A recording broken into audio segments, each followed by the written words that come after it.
শাখার সিঁদুর গলায় কণ্ঠে পড়ে থাকলে ভোট দিতে দেবে না। গ্রামের মহিলাদের কাছে গিয়ে স্পষ্ট জানালেন রাজ্যের বিরোধী দলনেতা শুভেন্দু অধিকারী।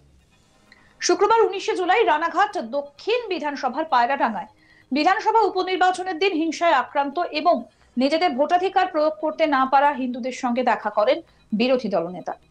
জলকাদা উপেক্ষা করে কার্যত বাড়ি বাড়ি পৌঁছে যান শুভেন্দু। সেখানে মানুষদের সঙ্গে কথা বলেন তিনি। এদিন শুভেন্দু গ্রামের মহিলা ও পুরুষদের বলেন হিন্দুদের ভোট দিতে দেবে না। শাখা সিঁদুর গলায় কণ্ঠি থাকলে ভোট দেওয়া যাবে না। হিন্দুদের ভোট দিতে এবং ভোট দিতে দিচ্ছে না সেই সিগন্যাল ক্লিয়ার।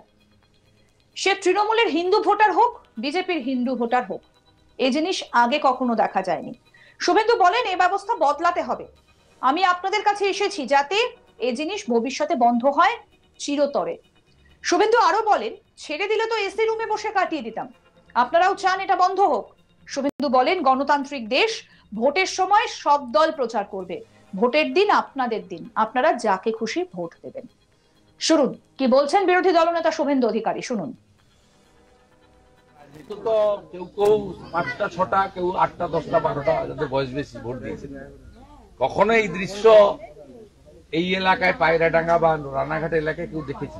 কোনোদিনও দেখিনি। এই আমাদের প্রথম, জীবনের প্রথম এটা দেখলাম। মানে এইরকম দৃশ্য আমরা খবরে দেখেছি। হিন্দুদের ভোট দিতে দেবে না।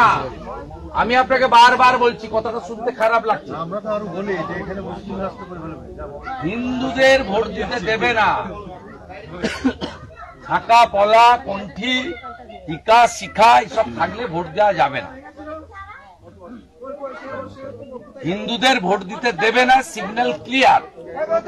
সে হিন্দু তৃণমূলের হোক, সিপিএম এর হোক, আর বিজেপির তো কথাই নেই।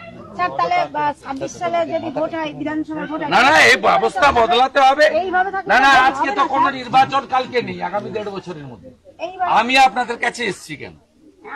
আমি আপনাদেরকে নিয়ে রাজ্যপালের কাছে গেছি, ধর্ণা দিয়েছি, রাষ্ট্রপতি মহোদয়া এবং ইলেকশন কমিশনকেও জানানোর জন্য মেল করেছি, তাদের টাইম চেয়েছি। টাইম দিলে আপনাদের নিয়ে যাব আমি এখানে যারা অত্যাচারিত হয়েছে। আমি আজকে আপনাদের কাছে এসেছি কেন? যাতে ভবিষ্যতে এই জিনিস বন্ধ হয়, চিরতরে বন্ধ হয়। ছেড়ে দিলে তো এসি রুমে বসে কাটিয়ে দিতাম। এই প্যাচ প্যাচে গরমে কেন আসতে? আপনারা বা দুপুরবেলা বিশ্রামের সময় বেরিয়েছে কেন আমার সঙ্গে কথা বলছেন? আপনারাও চান এটা বন্ধ হোক। গণতান্ত্রিক দেশ, বাবা সাহেব আম্বেদকর ভোটাধিকার দিয়ে গেছে। সব দল প্রচার করবে, ভোটের দিন ভোটারদের দিন, যাকে পছন্দ হবে মানুষ তাকে সমর্থন করবে। গুন্ডা গর্দি জোর করে ভোট নেওয়া, আটকে দেওয়া, রাত্রি 1:40-এর সময় কারা বাড়িতে ঢোকে চোর ডাকাত ছাড়া? কোন ভদ্রলোক ঢোকে পাড়ায়? এইভাবে 3টে দরজা ভেঙে দিয়ে গেছে, ওর মা কাঁদছে। এটি কি স্বাধীন দেশ নাকি?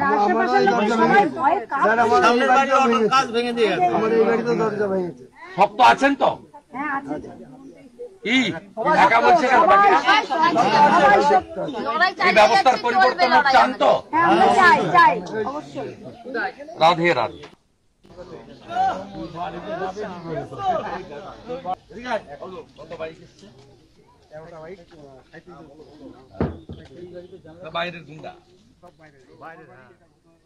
প্রসঙ্গত বলি, হিন্দু ভোটারদের ভোট না দেওয়ার অভিযোগ তুলে হাইকোর্টে ডায়মন্ড হারবারের সাংসদ অভিষেক বন্দ্যোপাধ্যায়ের বিরুদ্ধে মামলা করেছেন ওই কেন্দ্রের বিজেপি প্রার্থী অভিজিৎ ববি দাস। 2024-এর লোকসভা ভোটে ডায়মন্ড হারবার কেন্দ্রে বিপুল ভোটে জয়ী হয়েছেন তৃণমূলের প্রার্থী অভিষেক বন্দ্যোপাধ্যায়।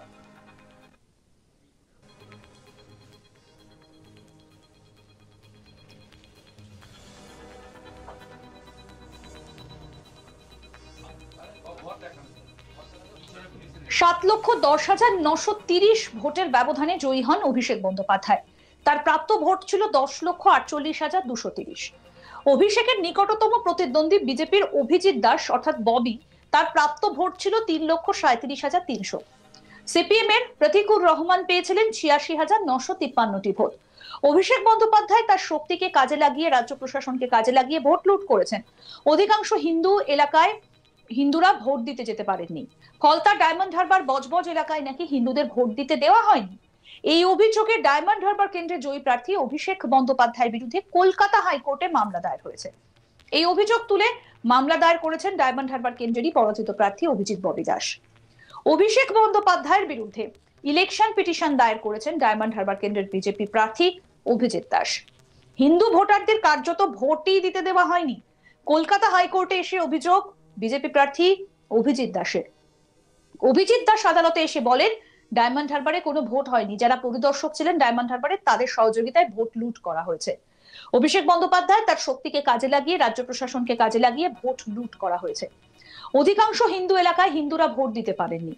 ফলতা, ডায়মন্ড হারবার, বজবজ এলাকায় হিন্দুদের ভোট দিতেই দেওয়া হয়নি।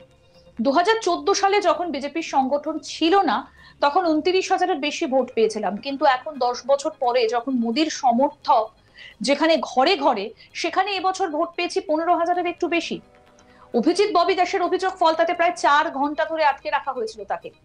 এখানে কমিশনের সিইও যতদিন আরিজ আফতাব থাকবেন ততদিন মমতা ও অভিষেকের সঙ্গে তাদের যোগসাজশে কখনোই জেতা সম্ভব নয়। জেলা শাসক থেকে পুলিশ প্রশাসনের সবার বিরুদ্ধে নির্বাচন কমিশনে অভিযোগ দায়ের করেছেন অভিজিৎ ববি দাস। আসুন শোনাই কি বলছেন বিজেপি পরাজিত প্রার্থী অভিজিৎ ববি দাস। শুনুন। 50 কোটি টাকার হোর্ডিং ওখানটায় অভিষেক ব্যানার্জি টানিয়েছে। নমিনেশন করার পর তার আগে হচ্ছে পার্টির এক্সপেন্ডিচারে পড়ে, নমিনেশন করার পর প্রার্থীর এক্সপেন্ডিচারে পড়ে। একটা হোর্ডিং এ কমপক্ষে কয়েক লক্ষ টাকা খরচা করা হয়েছে, সেখানে হাজার হাজার হোর্ডিং টানানো হয়েছে, অথচ এক্সপেন্ডিচার এজেন্ট যিনি ইলেকশন কমিশনের, তিনি তাকে বিন্দুমাত্র তাকে কোনো শোকজই করলো না, এমসিসি ওখানে কোনো কাজই করেনি। তো এই সমস্তগুলো তথ্যগুলো দিয়ে আমরা ইলেকশন পিটিশন করেছি। আমাদের একটু তথ্য জোগাড় করতে দেরি হয়ে গেছিল, তাই আমাদের সব কমপ্লিট করে আজকে এটা কমপ্লিট করলাম। দেখুন, ডায়মন্ড হারবারে অ্যাকচুয়ালি কোনো নির্বাচন হয়নি। ডায়মন্ড হারবারে পুরো ছাপ্পাবাজি হয়েছে, এবং with the help of district administration এবং ইলেকশন যারা অবজারভার ছিলেন ইলেকশন কমিশনের, সে জেনারেল অবজারভার, পুলিশ অবজারভারদের মদতে। তো ন্যাচারালি যেখানে গণতন্ত্রকে, ডেমোক্রেসিকে হত্যা করা হয়েছে, সেখানটায় আমাদের তো ইলেকশন পিটিশন ছাড়া আর কোনো আমাদের রাস্তা নেই। তাই রেজাল্টের পরে উইদিন 45 ডেজ যেটা করতে হয়, তো আগামীকাল 45 ডেজ হচ্ছে। আমি সমস্ত প্রুফ এবং যা যা এভিডেন্স আছে সব নিয়ে আমি ইলেকশন পিটিশন আজকে করলাম। আপনি কি পুনরায় নির্বাচন চেয়েছেন? এই নির্বাচন তো বাতিল হবেই। স্টেটকে পাওয়ারকে কাজে লাগিয়ে, আপনার তো মনেই আছে নিশ্চয়ই ইন্দিরা গান্ধীর কথা, 1975-এ উনি স্টেট পাওয়ারকে কাজে লাগানোর পর তারপর হাইকোর্টের নির্দেশনার নির্বাচন বাতিল হয়েছিল। তো অভিষেক ব্যানার্জি আপনার ওনার স্টেট পাওয়ারকে কাজে লাগিয়ে, ওনার শক্তিকে কাজে লাগিয়ে, বিভিন্নভাবে সকলকে মোটিভেটেড করিয়ে উনি যেভাবে। আরো আপডেট পেতে দেখতে থাকুন আজ তাক বাংলার ইউটিউব চ্যানেল, সাবস্ক্রাইব করুন।